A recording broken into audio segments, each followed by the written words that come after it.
Fərhad Pərvizi kimdir? Çox vacib sualdır. Bu sualın axtarışına 40 il vaxt keçibdir.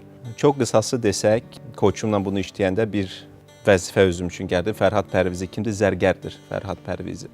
Zərgər kimdir? Böyük bir kütlədən, istər metal olsun, istər daş olsun, istər qızın olsun, istər mis olsun, o xam mal materialını götürüb ondan gözəl bir şey yarada bilər.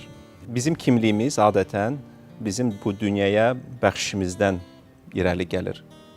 Mən nəyi kiməsə verirəm və gerisində heç nəyi gözləmirəm. İstedad başqadır, istedad mənim üçündür. Mənim pul qazanmağım üçündür, mənim uğurum üçündür. O da bacarıq, səriştə və sair onlar mənim üçündür. O nədir ki, mən hamıya verirəm və gerisində heç nə gözləmirəm. Və bu sualı mənə verəndə mən tələbəlik illərimə, məktəb illərimə gedib çıxanda anladım ki, mən daim olaraq ətrafımdakı insanların öz maksimum potensialına çatması üçün əlimdən gələni etmişdim ki, onlara toxunuş verim, onlara motivasiya edim, onları irəli aparmaqla nəsə bir köməkçi olum. Bu istər dəstək edici sözlər ola bilsin, istər təlimlər olsun, istər fikir mübadiləsi olsun, hər nədirsə insan qabağa getsin və qarşılıq heç vaxt gözləməmişəm.